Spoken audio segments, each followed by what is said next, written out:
I'd like to take a few minutes today to give a mostly spoiler-free first impression of a show which I cannot urge you strongly enough to watch blind. It's best if you go in without knowing too much about the long-term premise or conceit of the show, so I'm going to avoid speaking to certain elements. Madhouse's adaptation of Orb on the Movements of the Earth doesn't really feel like an anime that would typically be made today. It emulates somewhat more of an anatomically realistic retro anime aesthetic akin to something from the 80s, 90s, or early 2000s. It takes place in 15th century Europe, where a fictitious version of the Catholic Church still holds firm control over the standards of higher knowledge and enforces them by way of the Inquisition. Basically, the conflict is 15th century European philosophers trying to discover the truths of the universe, while said members of the church and their inquisitors, their guns for hire so to speak, try to uphold the status quo. Once again, I cannot say that much more concretely about the long-term premise itself without spoiling things, so if it sounds like I'm talking around stuff as I go, it's because I am. Is it an isekai? No.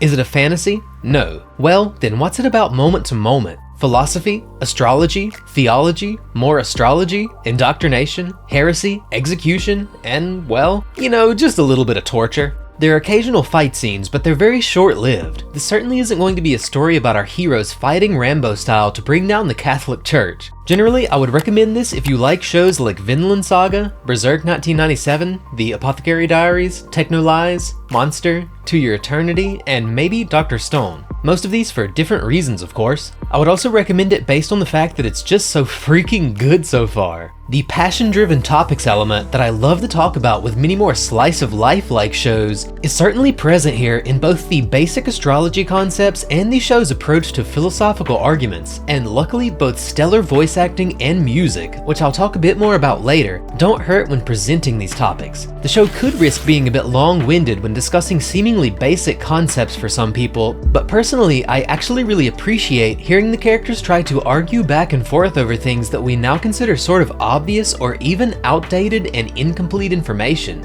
Perhaps more accurately, these characters question ideas that we or their peers might take for granted as absolute truths. They question the sorts of things that most would presuppose to be truth. They approach these discussions with genuine curiosity, seeking the truth methodically, theoretically, in a first principles or scientific method kind of matter, in a way which you would only really approach these topics if you were living in such an era yourself or were trying to confirm presupposed truths for yourself, such as, in this case, which heavenly body is at the quote, center of the universe. Much of the subject matter of the show could also certainly risk seeming edgy or fedora-tippy if this were a big dumb isekai or whatever. With the corruption of the church, the characters illustrated arguing over the importance of the understanding of theology versus astronomy and other subjects of study, the topics of heresy and blasphemy and all that, but it all just comes off as very realistic, not preachy but grounded firmly in the time and region that it takes place. The characters are really the saving grace here, with so many of the antagonists or villains even being so perfectly twisted but human nonetheless. They portray very matter-of-factly what might have once been considered morally upstanding people by authority figures, and we get to observe them with the hindsight we now have as quote-unquote modern civilized people.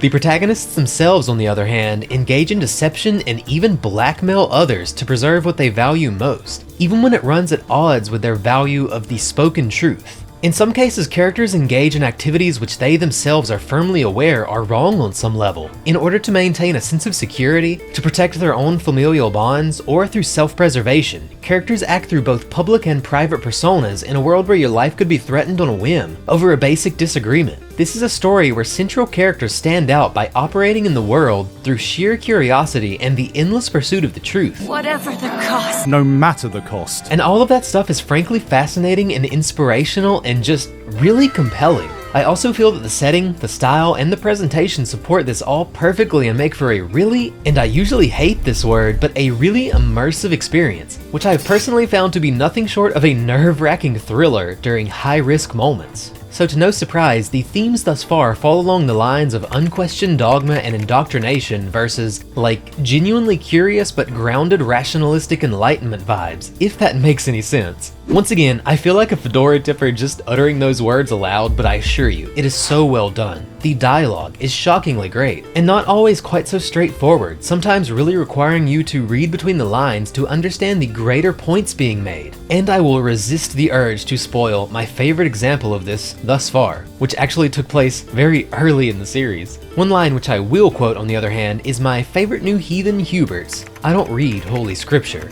I read nature. Which, when you think about it, is actually not quite as blasphemous as it sounds at a glance, coming from someone who believes the truths of the universe and of nature to be God's most beautiful and orderly creation. That is also to say that this is actually quite explicitly not a fedora-tipping atheist kind of story. If anything, the sort of truth-seeking heroes we follow value a curiosity-driven, sort of logos-like truth-seeking mentality. They tend to disagree with and reject the unquestioned dogma of the church and their approach to concepts like God and of the pursuit of the truth, and how they view the world of the living as only a corrupt and fallen world, not a place to discover and create and nurture beauty for oneself. Our heroes are quite explicitly not at odds with God himself, or the concept of God, or with the universe that he created. They find beauty in what they believe to be his creation, and find themselves at odds with the church over these sorts of worldly mentalities. But anyway, that's the kind of subject matter and unique intellectual value that the series showcases right off the bat. It's fascinating, and it scratches an itch which I frankly did not know that I had.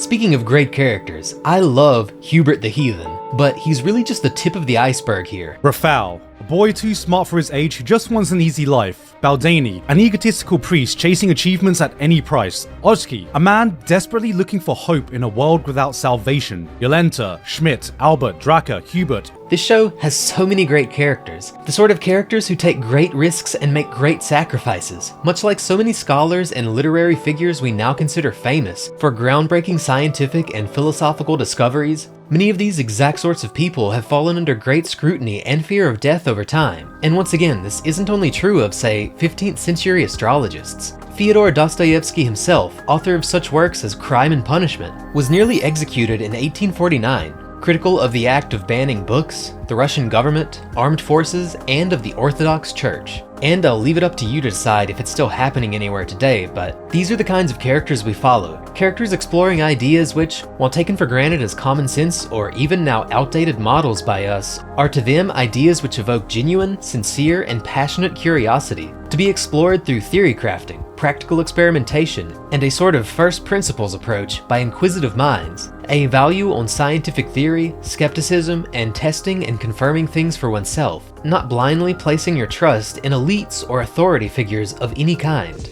On the other hand, we have cold, callous characters who are either taken in completely by the dogma and tradition, or eternally playing the game for the sake of survival or security. Some inquisitors are so desensitized by torture work and the like that they now find gruesome displays to be mundane, boring, and drug out. But as I discussed earlier, the show also finds twisted ways to humanize individuals on both sides, with both quirks and their particular motivating forces, not necessarily to justify to us, but to very realistically explain why they might justify these actions to themselves. In the case of Nowak, and a very light spoiler warning for the first few episodes, but in the case of Nowak, his desperate attempt to protect the sort of status quo support of his daughter, to maintain a sense of security and certainty in the current dogma under which he operates, under which his family benefits. This is how he upholds and justifies doing his gruesome work to the letter of the law.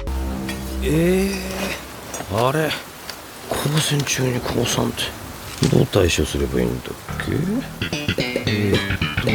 And as I stated, it does humanize him in a twistedly fascinating way. It also signals his reaction to certain later events. When the show draws at least some soft lines in his own moral compass, violent acts which even someone as cold, callous, and desensitized as him is reluctant to take part in as a father. It all makes sense, it's befitting of the times, and most importantly of all, it makes for psychologically fascinating characters. It's just really well thought out and full of clever ideas and that sweet, sweet intellectual content. I really like the dichotomy the show takes between the horrifying aspects of olden times, the Catholic Church and heresy and dogma and indoctrination and torture and burning people at the stake and all that, the way that this is all contrasted against the absolutely breathtaking beauty of the cosmos. What I truly love as well is how this dichotomy is sometimes clearly mirrored by the music. So during most scenes, we hear a lot of traditional Middle Age type music. Lutes, harps, harpsichords, organs, recorders, and stuff like that.